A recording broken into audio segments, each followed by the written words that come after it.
In the realm of music and hip-hop specifically, there are countless of tales of rappers losing their lives, either while they were at their peak, before they really got to make their impact, or right as they were hitting their stride. The amount of artists in hip-hop who have lost their lives too young is in the dozens, and in my humble opinion, one of the most tragic cases among the rest is the story of Charizma. Charizma was an MC who wanted to stand out from the rest, to have a fresh and original sound. During the golden age of hip-hop, there was a lot of competition, with an unimaginable amount of different styles, but he managed to do exactly what he planned to, with the help of producer Peanut Butter Wolf. Peanut Butter Wolf matched Charizma's infectious energy and flow, with beats that were laced with memorable samples and hooks. However, delays and issues with their record label Hollywood Basic meant the album that was nearly finished before they inked the deal would never come out, and a few months after getting dropped from their label, Charizma was tragically killed. But his tragic death would eventually lead to the creation of one of hip-hop's most important record labels, one that made a deep impact on hip-hop, but on their own terms, and this label was called Stone Throw Records. But in spite of the tragic circumstances, Charizma's music and skills live on thanks to his former partner putting out the music they worked on all those years ago. So with all that being said, this is a story of Charizma, Peanut Butter Wolf, and Stone Throw Records.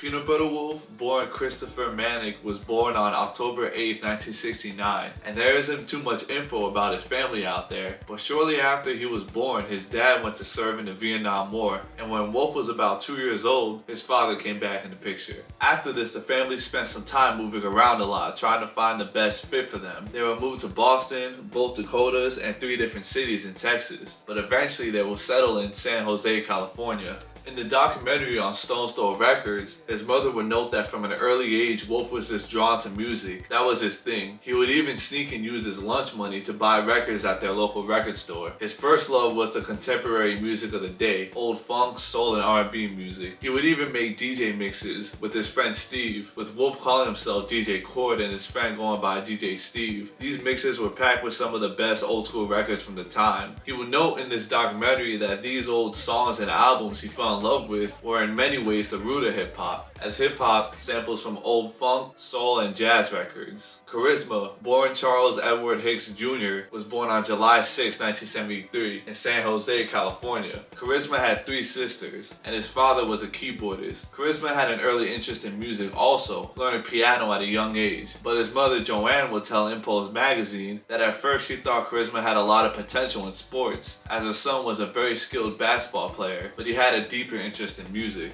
It was as teenagers that both Peanut Butter Wolf and Charizma would explore making music, learning through trial and error how to properly hone their craft. In 1983, Wolf would get his first mixer from Radio Shack, and it was 2 years later that he would get his first drum machine. But as some of you know, producing and DJing go hand in hand. So while learning how to make beats and flip samples, he also gained some buzz locally for DJing parties. It was around this time at the age of 13 that Charizma would start to rap. He would say on a radio interview in 1992 that he started just by freestyling in the park with his friends, but soon he would get more serious with rapping. As Charizma started to hone his skills as a rapper, he would start to rap more than just with his friends. At the time, he was rapping under the moniker Charlie C, and he would show off his skills to whoever would listen, whether it was at parties, on local radio stations, or even on public access television. Charizma was ready to put in the work. See, for the youngins out there, public access television was a channel that people can pay for time slots and broadcast whatever they please, within reason of course. Many would use this as an opportunity to show their music to a new audience, and it was during one of these local competitions on public access TV that he would win first prize. In a rare radio interview from 1992, Charizma would tell the host that his main influences to rap were Master Ace and especially Special Ed. He said that seeing someone so young put out a record and rap at that quality really showed him that it was possible, as Special Ed was only 17 years old when Youngest in Charge dropped. Definitely it was Special Ed, because he was so young, you know. Special I used to listen to Ed and just be like, yo, I got a frog. Yeah, I remember that. Solid gold bone, you know. Yeah. Ever since then, I was just with it. I like Master Ace. Yeah, I like, yeah. you know, it's all the straight hip hop. Yeah, who you like now? Who's your? Definitely have to be like, you know, variety. Cypress Hill. Cypress Hill, I hear Definitely, that. I like Charizma, Tim Bass T. I hear that, I hear that. I like them too, I like them too. Quest, Black Sheep, Yeah, that's all that. cool. Mm-hmm. Yeah, Chi Ali's in there too. He's so young. You know like what I'm the saying? Chi Ali yeah, stuff, Chi man. Ali's down. Yeah. But around this time, seeing as Wolf was a little older, he had more experience with music. Peanut Butter Wolf had a very eclectic music taste that would be reflected later on his future label. But aside from hip hop and soul, he was really into new wave and punk, even getting the opportunity to play bass in a local new wave and post-punk style band with a musician that he really looked up to from school. He noted in the Stones Throw documentary that he loved to play in a band, but Wolf's real passion was in hip hop. So at first he tried to start a record label in the mid 80s, printing 500 copies of a 12-inch single from the group Lyrical Prophecy. He took out a loan from his pops to make this happen, but it was a flop as he only sold 50 copies. But soon he would meet Charizma and everything would change for the both of them, and seeing as he was experimenting with making beats, things would really begin to come together.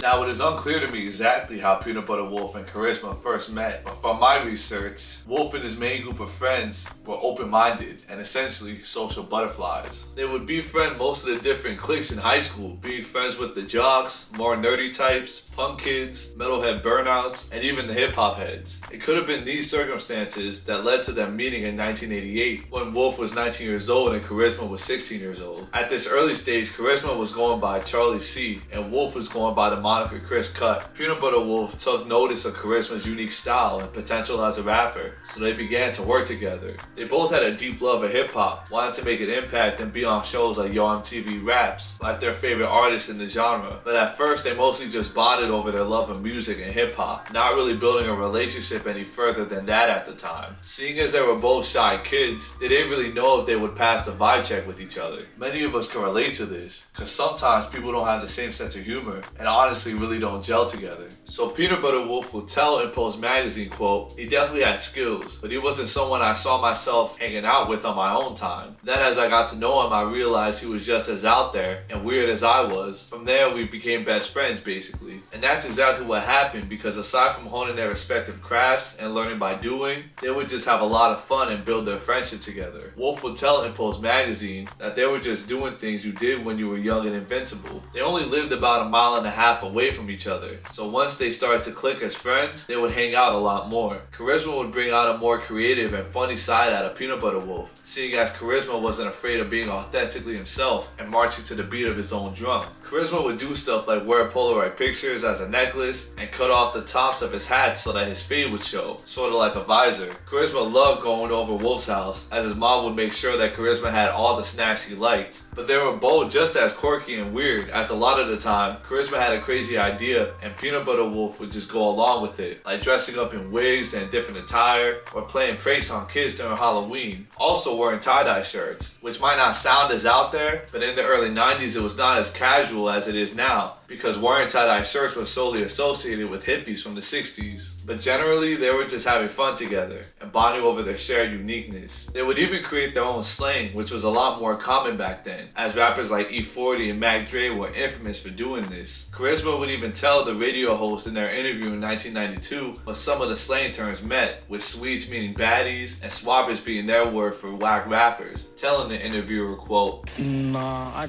always been the same, just apple juice and sweets and all that, Yeah. Sweets is girls, if you're listening. Radio land. Making up my own words, Me and Peanut Butter, we just crazy, make up our own words.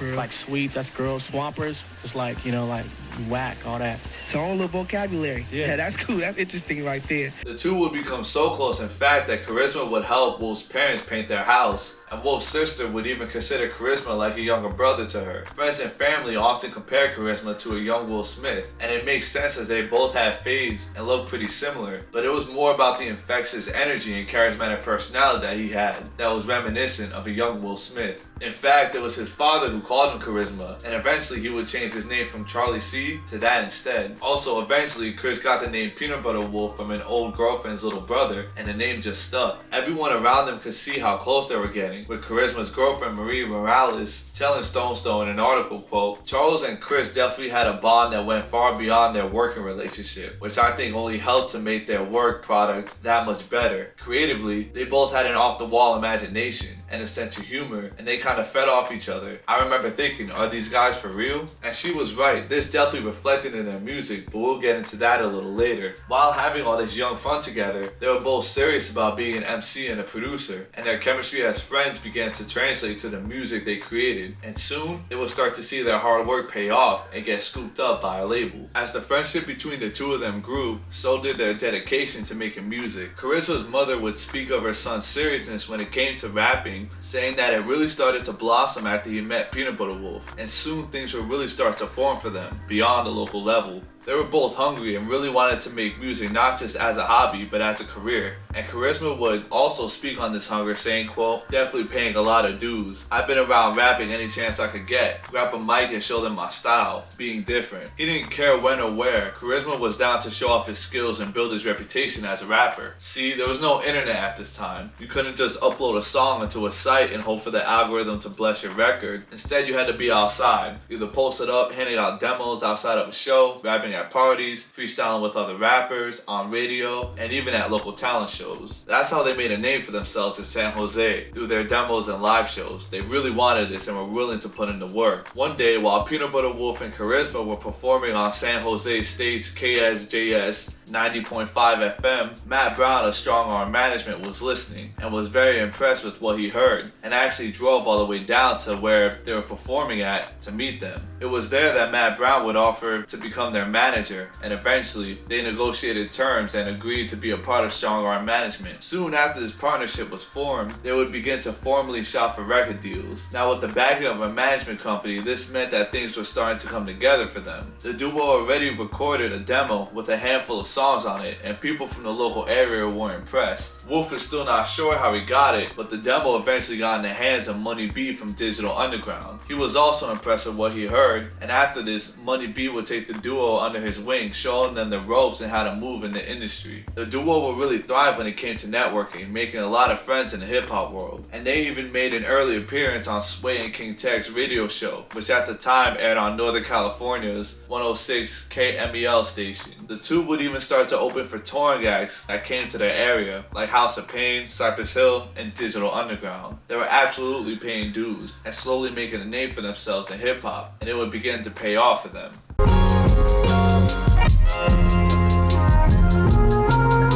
After becoming friends with Money B and securing a deal with a management company that had industry connections, the duo would start shopping around for labels. Apparently, they had a good amount of offers from several different labels, including the esteemed Columbia Records, that had a huge list of artists on their roster, including artists like Nas, Miles Davis, Roy Ayers, EPMD, Cypress Hill, The Alcoholics, and many, many more. But Money B would help Charizma and Peanut Butter Wolf get a meeting with Disney's Hollywood Basic label that had a handful of hip-hop artists on their roster, like Organized Confusion, DJ Shadow, and Raw Fusion. After hearing what each label had to offer, in 1990, they decided to sign with Hollywood Basic, and the deal was reportedly worth over $400,000. Apparently, the label made some pretty grand promises too, like saying they would give the duo a Pete Rock remix, and even promising them roles in the Sister Act 2, which would have been surreal to see if I'm being completely honest. But Charizma's mother would tell Impulse magazine that when he came back from signing with Hollywood Basic, that this was the happiest she had ever seen her son, telling them, quote,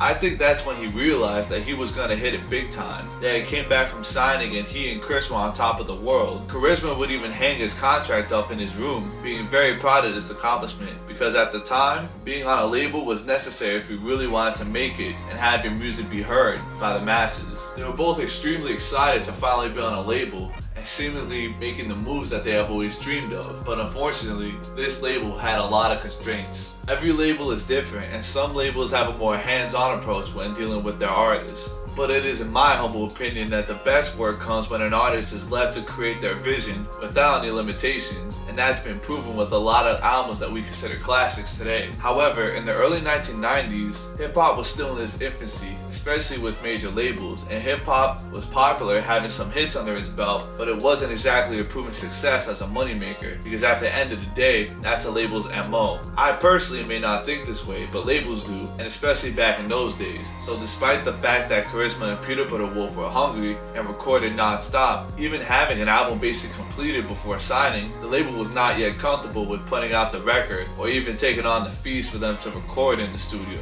One of the issues they had was the duo's restricted studio time. Apparently the studio they went to before getting signed would charge $15 per hour, but Hollywood Basic put them in a studio that cost $75 per hour, but the label wasn't allowing them to record until they were comfortable with paying the fees. This could have been because the label wanted to make sure that they could get behind their music before letting them record, which doesn't make a lot of sense because why would you restrict an artist that you sign? Because as a label, you sign artists that you want to make an investment in. Like, that's how the game works. It was honestly usual record label politics that's the reason why Charizma and Peanut Butter Wolf was so stifled. Apparently, Basic wanted to change their sound into an already proven formula, the common story of executives in the artist's ear, suggesting that they change their sound to something that sounds like an artist that has already made good money for other labels. This is the same thing that happened with other genres that boomed around this time, like with the thrash metal bands in the 80s. Once labels saw the success of the Black Album by Metallica in 1991, they wanted to replicate this and pressured other thrash bands to change their sound to a more accessible style. This also happened with all the alternative rock bands that got signed after Nirvana exploded. Executives were all in the artist's ear trying to replicate the success of Nirvana without considering the artists that they signed had their own unique sound. Some labels just wanted the next EPMD or Tribe without considering the artist they signed might have a unique style that isn't in line with what sells, which is also strange to me because Hollywood Basic also had Organized Confusion on their label, and they had a pretty out there sound, especially for the time, so in theory, they should have let Charizma and Peanut Butter Wolf drop their record. But when Charizma would speak on the issues they were having with Hollywood Basic in his own words, he would say, quote, "The stuff he wanted to do was not what Hollywood wanted. When we first got signed, they kept asking us for more and more songs. After we got signed, they were turning things down left and right. They were even talking about bringing outside producers, but Pete Rock and CL Smooth never had outside producers. Gangstar never did. It's like they almost like the image of us more, which makes perfect sense as I described the mindset that some labels from that time had with signing artists, trying to mold an artist into what they thought would sell. It also showed the label's inexperience with hip-hop groups, as they only had a handful of artists on Hollywood Basic, which was supposed to be the hip-hop imprint of Hollywood Records. But to add on to the issues that were already going on between them, the label's president had terminal cancer, but the duo didn't know this at the time. Wolf would tell Impulse magazine that when he got sick, funds were held up and we were basically in limbo.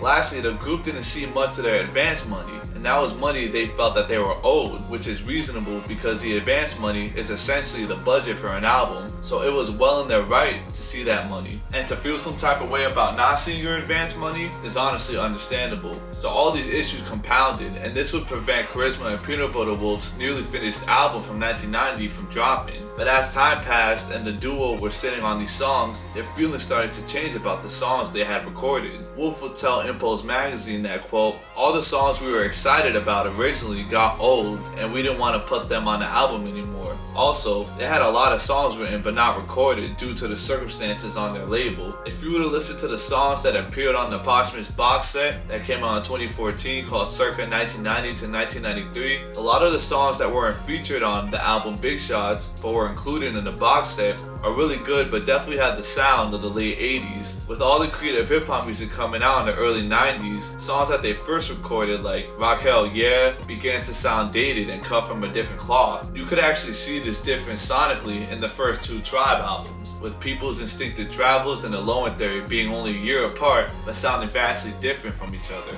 Hip-hop was changing at a fast rate and the duo will take notice of this, eventually adjusting their style a bit. So in spite of the issues that they had with Hollywood Basic, their hunger and dedicated work ethic would still see them make a name for themselves and be granted opportunities. The duo will make yet another appearance on Swaying King Tech's radio show. They also toured Germany with their label mates Raw Fusion, and they would continue to open up for acts like Nas and The Far Side. I'm glad that Charizma got to experience life on the road, because there is really nothing like touring, and that's how most acts make a good chunk of their money in the music industry. They also had a feature on Billboard magazine, but in spite of building a following on their own through grassroots efforts, the issues with their label would continue, and eventually they were released from their contracts, and the duo got dropped from the label in 1993. Charizma and Peanut Butter Wolf only dropped a promotional single for Red Light Green Light and a flexi disc that came with an issue of Bay Area hip hop magazine called Bomb. During the 3-year stretch they were signed to Hollywood Basic. So it seems that the label didn't do much for them, aside from, quite frankly,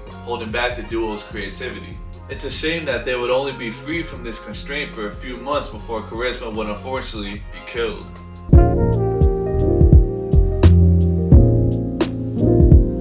So getting dropped from their label and being free agents will not slow down Charizma and Peanut Butter Wolf's efforts and creativity. In fact, being dropped from their label was bittersweet, as they could make music without any limitations. However, in order to really make an impact at the time, you needed a label or backing from one. So they began to shop for a label once again. When it came to the process of them making music, Peanut Butter Wolf and their friends would start to notice a shift in Charizma when it came to his rapping. With hip hop being an art form that changes at a fast rate, especially in the early 90s, you had to adapt. In a matter of 4 years, your style could go from being considered fresh and new to being played out. Keep in mind that old school versus new school was definitely a hot topic back in those days, but Charizma and Peanut Butter Wolf were both keenly aware of this fact. Charizma would definitely show love to his hood, where he's from, and street life in his music before, but in these later recordings, these topics would be in the forefront of his lyrics. Peanut Butter Wolf would comment on this change in Charizma, saying, quote, "I noticed you started to get more harder, not really gangster, but more street," he says. "My music was too. Red light, green light was kinda showy when we did it. We were trying to be different from everybody." He went from being 16 years old to 20 years old, and those are really formative years where you could really change a lot. So essentially, coming into his own as a man and noticing the changing tide of hip-hop made Charizma adapt when it came to his rapping style and subject matter. I mean, just look at the artists you had coming out at the time. You had East Coast hip-hop seeing a resurgence with their darker style of boom bap. Midnight Marauders had a noticeably harder production in comparison to the Low End Theory, and Enter the 36 Chambers would drop in late 1993, which reflected this shift. You had Mobb Deep, who just dropped their debut album, Juvenile Hell, which in spite of being very young themselves, would talk about street life and everything that comes with it. Lastly, Nas was gearing up to drop his genre-defining classic, Illmatic, as well. They were both deeply aware of this changing tide in hip-hop, and were adapting to this change with their music. Wolf and others around them would say right before he passed, they both started to really hit their stride, not learning and holding their respective crafts anymore, but instead being fully comfortable with what they brought to the table, and this confidence shows in their later music. But sadly, Charizma and Peanut Butter Wolf wouldn't see this dream fully realized, as just a few months after being dropped from Hollywood Basic, Charizma would be tragically killed. While being dropped from their record label, the both of them were taking this setback in stride, constantly working on music and adapting their sound to the changing landscape of hip-hop. In spite of their efforts and the creative juices flowing, Charizma and Peanut Butter Wolf still felt a sense of pressure. As described in the documentary about Stone Throw Records, they were trying to keep up appearances, their appearance that things were going smoothly. They wanted to do more for the people around them, but things just weren't all the way there yet. I have a feeling the duo wanted to show things were going smoothly to appease their parents, which makes a lot of sense as parents worry, and honestly, as you get older, parents want to see you getting ready to go out on your own. But seeing as they were getting older and were screwed over by their record label, it's understandable why they'd want to act like things were going good for them. But in actuality, they were putting in work and still making music, but things were still up in the air with their careers. Also in the documentary, friends of theirs noted that, quote, "He really didn't have it all together yet, so I think he was trying to keep up that image," and that, quote, "He got caught up in something that was long standing and that really didn't have much to do with him at all," which when I first heard it, it rang some bells in my head. Although we really don't know for sure, this could imply that he may have been getting involved in some street activity, seeing as it was in the middle of the crack epidemic. This isn't too far-fetched, especially with them being dropped from their label and probably needing some money. Getting involved in that type of activity could seem more appealing, but we don't know for sure what they meant by this. But it could simply mean that Charizma was keeping up the appearance of a signed rapper who had money in his pocket for all of his friends and family, but as we all know, this unfortunately makes you a target. His friends also noted that San Jose was the poorest city in their county, and he was in an area where people were starving, so seeing as he was a relatively successful rapper, he was unfortunately targeted for this. But it was about 2 days before Charizma's girlfriend's Christmas ball, so he was going to rent a suit, but his mom suggested that he buy a suit instead, saying that every man should own a suit, so that's exactly what he did. He purchased a suit for the ball, and Marie would tell Charizma that they shouldn't talk to each other until that Friday, to make seeing each other at the dance a bit more exciting. That would be the last time she would see Charizma. Charizma was on his way to meet his mother for lunch. He would stop at a red light, and this was when a man approached him at gunpoint, wanting to steal his car. Seeing as Charizma was still just getting by, he resisted, and the gunman would shoot him once in the chest. Charizma would unfortunately die from his injuries, passing away at the young age of just 20 years old. A preacher who was watering his lawn was a key witness who saw the events of that day go down, and this led to the conviction of his murderer. His murderer's identity has yet to be available to the public, but apparently he was just released from San Quentin on similar charges before this incident took place. The testimony of this preacher would lead to Charizma's murderer getting apprehended the next day, and he received a life sentence for this senseless killing. The same suit that he bought days before was the suit that he would wear for his showing. Charizma was cremated, and his ashes stays with his mother. Friends and fans would show up to their family home and give their respects to Charizma. A young man with infectious energy and wit, with exceptional skills as a rapper, was killed for no reason. In the blink of an eye, the life of Charizma, as well as him and his partner Peanut Butter Wolf's dreams, were taken from them. The dream that they had spent over 5 years working on side by side with each other was tragically robbed from them. But the death of Charizma would have a domino effect, leading to the creation of one of hip-hop's most important labels, and in the process, his partner would ensure Charizma's legacy in the golden age of hip-hop. The death of Peanut Butter Wolf's best friend and musical partner, Charizma, had an understandably deep impact on his personal life. In the blink of an eye, Wolf's best friend was taken from him, and so were his dreams of making it in the music industry side by side together. Seeing the difficult journey the both of them went through dealing with labels and their musical partnership being so abruptly cut short, with Charizma's death being so fresh, Peanut Butter Wolf decided to quit music altogether, going months without making beats or doing anything music related. He will go on to say that he basically turned off at this point in his life, which I could personally relate to this, as dealing with grief in my personal life made me stop everything, and it was a while before I started working on this channel again. But if you're a musician or have a deep passion for music, you know the love never really goes away. The love for music is always there, and eventually Peanut Butter Wolf would find his way back to making beats and producing. He found that creating again was actually helping him deal with the loss of Charizma, and in a lot of ways was therapeutic for him. Even saying in an article by Medium, quote, "Eventually, making beats and DJing was a way for me to deal with the pain of losing both my musical partner and my best friend. I also decided that our music had to be heard." Many of those beats he made returning to the craft would end up being on Peanut Butter Breaks, an instrumental album he would drop in 1994. The beats featured on this album in many ways feel like an updated version of the style of beats that will go on to be on the posthumous album Big Shots. Peanut Butter Breaks is a favorite among hip-hop producers, instrumental hip-hop listeners, and trip-hop fans. Notably, a lot of the beats on this album would have a more somber tone, which could reflect the way Wolf was feeling after losing his best friend, Charizma. While the album features the signature characteristics of boom bap from around that time, the sample choices really paint a picture. Songs like Summer's End, Chain Gang, and the closer title Charizma all have this moody and somber vibe that really just hits home for me. I can't help but think about Charizma rapping over these beats with a more mature and updated style. It's sad we never got to see this, so if you haven't already, I would definitely give this a listen, as it's slowly become one of my favorite instrumental hip-hop albums, as the sample choices, layered beats, and grooves are top notch. But all this newfound inspiration Wolf was feeling would make him realize that the music he and Charizma worked on for 5 years needed to be heard. But as discussed before, back in those days you needed record labels a lot more. So Peanut Butter Wolf would start shopping for labels again, determined to put out the album that they essentially finished before signing in 1990.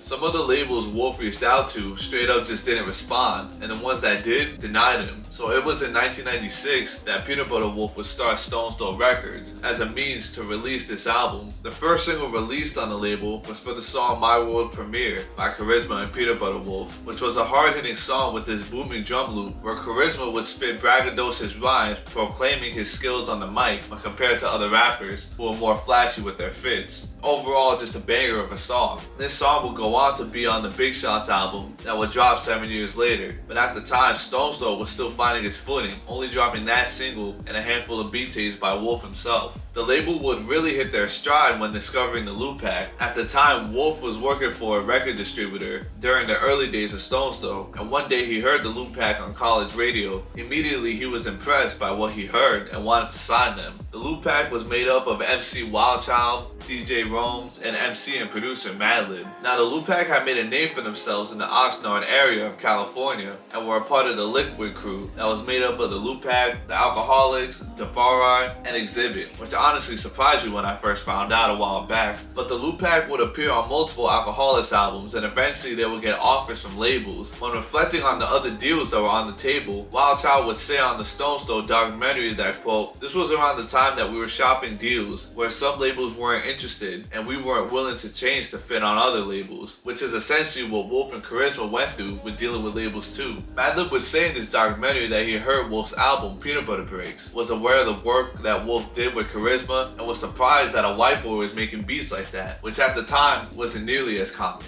So the Lootpack soon inked a formal deal with the new label. After signing to Stone Store, the Lootpack were quick to get to work, and eventually they dropped their only album, Sound Pieces The Antidote, in 1999. This would take the underground hip-hop world by storm. Although the rapping was great, it was standard for the time, with a lot of nice flows and punchlines. But they were especially talking about those goddamn whack MCs, which must have been everywhere in the 90s. But I digress. But this album was notable, as it would get noticed by heavy hitters in hip-hop like Questlove, Talib Kweli, and the late J Dilla. People would take note of Madlib's exceptional skills as a producer with his unique sample choices. This would later lead to Madlib and J Dilla meeting, eventually dropping a collab album called Champion Sound in 2003 that was met with critical acclaim. But it was after the Lootpack dropped their album that Stone Store began to sign more artists, and Peanut Butter Wolf would find his groove as the head of the label. He loved producing and making beats, but he was better in the role of an executive producer, helping to develop and hone an artist to create their best work. He might have done the same with Charizma, which could have been the case, as a lot of producers bring out the best of their artists that they work with. He would thrive in this role, as it was actually Peanut Butter Wolf who suggested that Madlib make a full Quasimodo album. This was because Wolf found himself listening back to the Quasimodo songs more than the regular Lootpack songs. Peanut Butter Wolf really excelled in this role as an executive, and it was his advice that would lead to Madlib making his legendary album as Quasimodo called The Unseen, which is a bizarre, surreal, and psychedelic hip-hop masterpiece that's honestly one of my favorites of all time. Maybe it was the things that he went through with Charizma with his old label,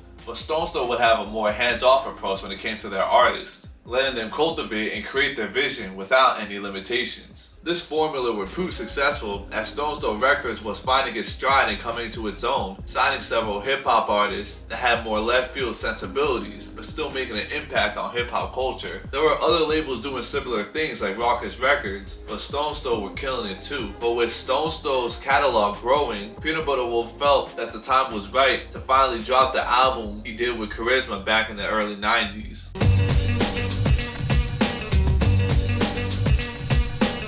When first starting Stone Store Records back in 1996, it was Peanut Butter Wolf's plan to release the album him and Charizma spent years working on. But as the label began to find his groove, Wolf's focus began to shift to artists like Madlib, the Lootpack, and Jrocc. But Wolf also felt that the album was too dated to drop, which I could honestly see why he would feel this way. The production and rapping were definitely a relic of the golden age of hip-hop, with both of their styles being standard for the era. But by the time the late 90s rolled around, there was a split between the more accessible jiggy rap like Diddy and Mace, and backpack rap from the likes of the Fugees or Black Star, with backpack rap showing a crazy amount of skill and creativity. So I could imagine Wolf looking back at his older work, comparing it to the contemporary hip-hop of the day, and thinking it wouldn't fit in that climate. But as Stone Store was continuing to grow, his opinions on that album started to shift. Once the 10-year anniversary of Charizma's death was approaching, he no longer wanted to keep the music they worked on all those years ago to himself. When going about releasing the album, Peanut Butter Wolf was adamant that he had the support of Charizma's mother and his family. He would tell Impulse magazine that, quote, "When I spoke to his mom about it, she seemed happy for me, but I wasn't sure how she really felt. She's such a nice person. I thought she was just being supportive." So at first he wasn't fully sure how she felt about it, but years later, he'd realized how much it meant to Charizma's mother that his legacy lives on. So having the support of Charizma's family and approaching the 10-year anniversary of his death, Peanut Butter Wolf would finally release Big Shots. Big Shots by Charizma and Peanut Butter Wolf would drop on November 18, 2003, and would feature songs they had worked on from 1991 to 1993. It was entirely produced by Peanut Butter Wolf, and aside from a dancehall style chorus on Soon to Be Large, Charizma was the only rapper on it. Now, as a solo rapper, it's not easy to grab a listener's attention and hold it for an entire album, but Charizma was able to do this with ease. Big Shots is 15 tracks and runs at over 46 minutes long. Throughout the album, their chemistry with each other is on full display and shows how their close bond and friendship translated into the music. You could hear their passion for the craft and their hunger to really make it in the hip-hop industry on this record. Now, their music has been mostly compared to East Coast hip-hop acts, as both of their styles are more influenced by the East. Charizma has been compared to Will Smith, just a more rugged version,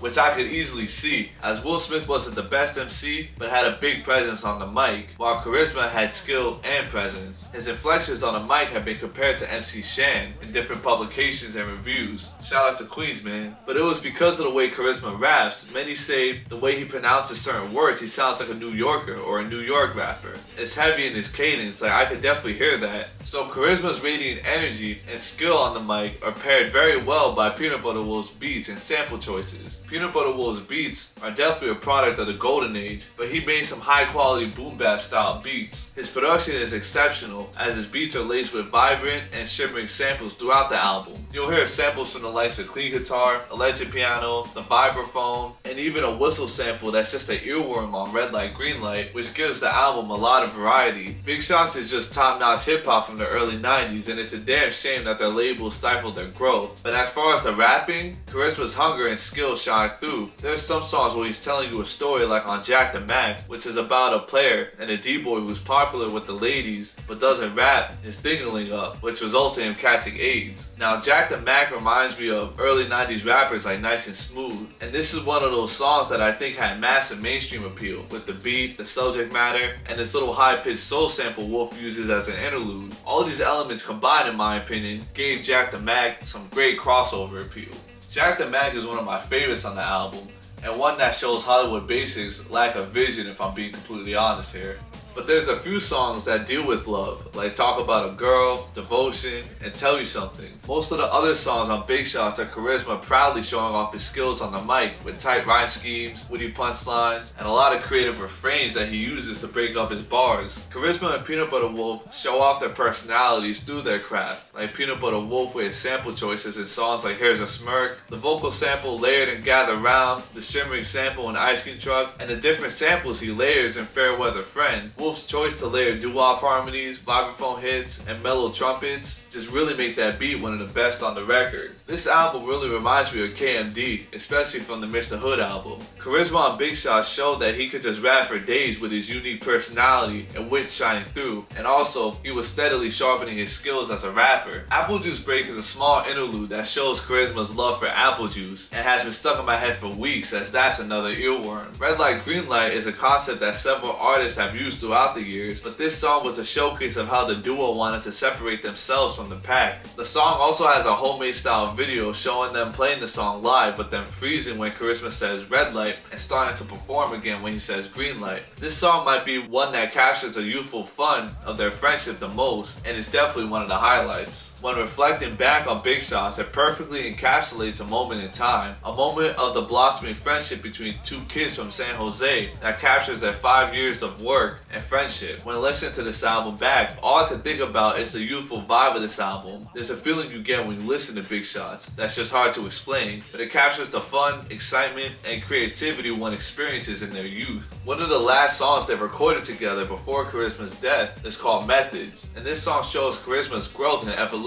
as an MC, still having the energy that was unique to him, but spinning with more of a smooth, laid-back style, which shows me that they could have very well gotten another deal and were adapting to the changing landscape of hip-hop. There's no way someone could listen to that and not hear the potential. There's a thing with last records or music videos of an artist who passed away that almost has a heavenly feel to it, and I get this feeling when I listen to Methods, and the beat has this spacey sample that just feels out of this world. When it comes to the love this album has received throughout the years, Charizma's mother is amazed and grateful, telling Impulse magazine that, quote, "I can't even express the way I feel because it's so wonderful. It's such an awesome feeling that people are still caring and reliving my son's music. That means a lot. After 20 years, people have not forgotten him. His music is kind of old school, but people still care, and that's a huge, huge compliment to me." It's just amazing to see that all the hard work and trying times they went through eventually paid off in the end, and Charizma is remembered for being a great rapper. His mother's favorite song by the pair was High School Love, that was released in 2014 with the box set, and this song samples the famous song by Soulful Strut called Young Ho Unlimited, that I think had huge mainstream appeal for the story of love Charizma raps about and the famous sample, but again, this highlighted the shortcomings of their label. Big Shot showed the world what friends and family of Peanut Butter Wolf and Charizma already knew, that they were good enough to really make their mark on hip-hop. I could have seen the both of them having a great career, especially with the emerging alternative hip-hop scene from the West Coast with artists like The Coup, Freestyle Fellowship, the Hieroglyphics Crew, The Pharcyde, and the Alcoholics. Charizma and Peanut Butter Wolf would have fit right in, but Charizma's senseless murder unfortunately prevented all this from happening.